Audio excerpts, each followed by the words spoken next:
Alam nyo ito guys, mapapakinabangan pa itong balat ng pineapple. Pakukuluan ko to, tapos ito yung iinumin ko yung sabaw niya kasama yung mga gulay na pinapakulo ko. Ayan. Ayan na guys. Ayan. Pakukuluan ko yan. Sayang. Binili ko rin yan. Ay, binayaran ko rin yan kasama yung balat niya. Para hindi masayang. Yan. Kinabangan natin. Iwa-iwain. Oh, wala pang 5 minutes. Sayang. Try nyo rin to guys. Para ano naman. Masustahan. May sustahan.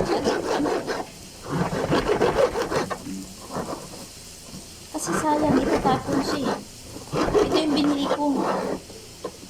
Ito, diba? Iwain yan. Tapos, painitin. Pakukuluan. Ayan. Pwede nang inumin.